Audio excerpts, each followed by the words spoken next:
pada kesempatan kali ini kita akan berdiskusi tentang muatan bahasa Indonesia, tepatnya KD 3.1, menunjukkan gagasan pokok dan gagasan pendukung yang diperoleh dari teks lisan, tulis, atau visual. Ya, di sini kita akan mengenal istilah paragraf. Apa sih itu paragraf? Paragraf itu suatu kalimat atau gabungan kalimat yang saling berhubungan dan bersama-sama menjelaskan satu unit gagasan pokok atau gagasan utama. Kemudian gagasan pokok itu adalah topik yang dibahas pada suatu teks paragraf, atau bisa juga gagasan pokok adalah gagasan yang menjadi dasar pengembangan sebuah paragraf. Selain gagasan utama dalam sebuah paragraf, terdapat juga gagasan penjelas atau gagasan pendukung.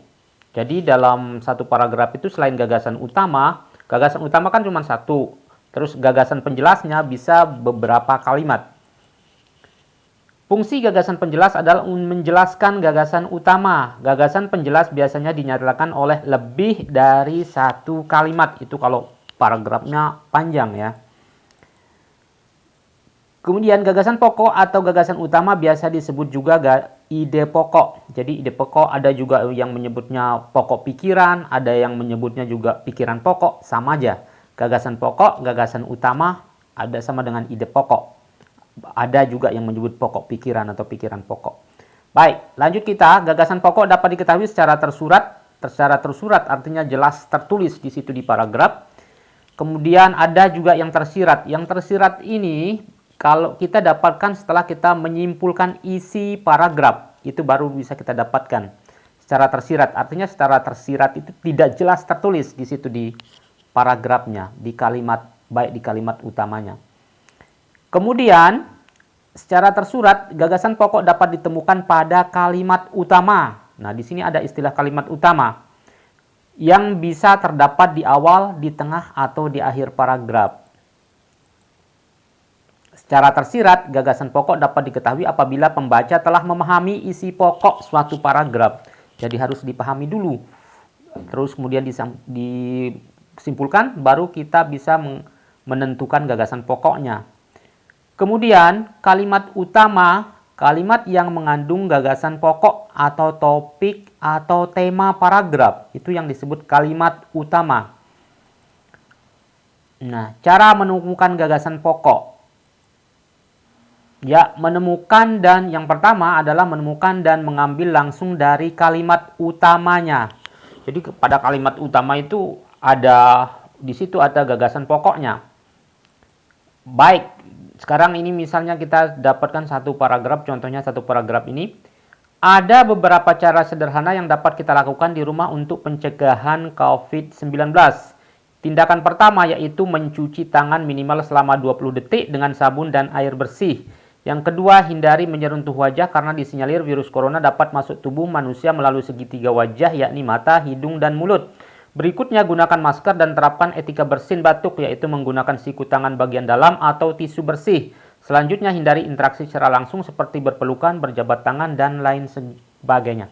Baik, anak-anak sayang, ini membahas tentang apa sih? Ini membahas tentang apa paragraf ini? Apa yang paling banyak dibahas di sini?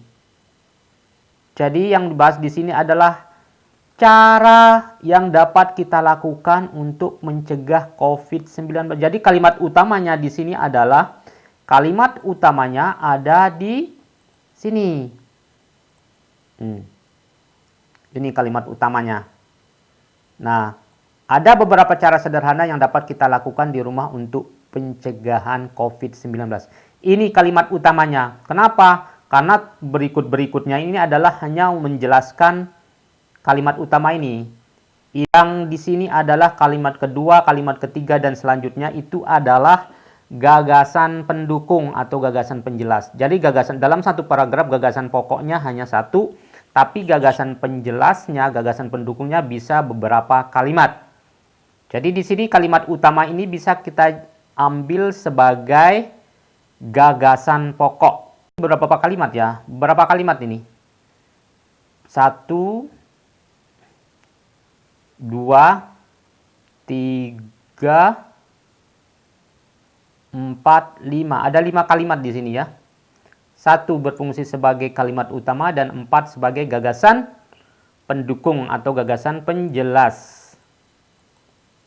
Jadi kalimat utamanya seperti yang tadi teacher bilang, ada beberapa cara sederhana yang dapat kita lakukan di rumah untuk pencegahan COVID-19. Kalimat utamanya diambil sebagai gagasan pokok. Jadi kalimat utama ini langsung kita ambil sebagai gagasan pokok. Bisa itu. Kemudian cara yang kedua adalah mengurangi kata pada kalimat utama. Ya, seperti ini. Ini kita udah tahu kalimat utamanya, yaitu, nah, kalimat utamanya ada beberapa cara sederhana yang dapat kita lakukan di rumah untuk pencegahan COVID-19. Sekarang supaya maknanya tidak berubah, kira-kira kata yang mana yang, ingat, boleh kita kurangin kata-katanya tapi tidak menghilangkan makna, tidak merubah maknanya. Artinya kalaupun kita hilangkan beberapa kata, maknanya sama, artinya sama dengan kalimat ini. Kira-kira kata yang mana yang bisa kita hilangkan supaya tidak merubah maknanya? Baik, misalnya ini beberapa cara sederhana yang dapat kita lakukan untuk pencegahan COVID-19. Ini juga bisa kita jadikan sebagai gagasan pokok setelah kita mengurangi beberapa kata. Kata apa yang kurang di sini? Kata ada. Kemudian kata di rumah, itu kita kurangin. Tapi tidak mengurangi makna. Jadi ini juga, yang ini juga bisa kita jadikan sebagai, yang ini juga bisa kita jadikan sebagai gagasan pokok. Kemudian berikutnya, apalagi yang bisa kita hilangkan kata-katanya. Artinya kalaupun kita hilangkan tidak merubah maknanya. Bisa kita lakukan dengan misalnya, oke, ini juga bisa beberapa cara sederhana untuk pencegahan COVID-19. Ini juga bisa sebagai gagasan pokok bacaan tadi, gagasan pokok paragraf tadi. Beberapa cara sederhana untuk pencegahan COVID-19. Baik, selanjutnya adalah cara yang ketiga. Yang ketiga, menyimpulkan isi paragraf. Nah, di sini paragraf di sini kan ini kalimat utamanya yang mana nih? Malam itu Butet sedang membuat karangan tentang sepeda, tiba-tiba listrik padam. Seketika itu dia tidak dapat melanjutkan karangannya. Dia melangkah pelan menuju tempat lilin, tapi benda itu sulit dicari karena gelap. Jadi paragraf ini sebenarnya bercerita tentang apa ya? Inti yang diceritakan di sini di paragraf itu apa? Tentang listrik padam. Sementara di sini kalimatnya adalah kalimat utamanya tiba-tiba listrik padam. Kayaknya kurang pas ya. Tiba-tiba listrik padam. Karena kurang pas kalau dijadikan sebagai gagasan pokok. Jadi kita simpulkan saja gagasan pokoknya adalah listrik padam atau mati lampu aja boleh. Jadi gagasan pokoknya bisa kita simpulkan mati lampu. Bisa atau listrik padam. Ya, bisa. Jadi itulah cara-cara menemukan gagasan pokok ya.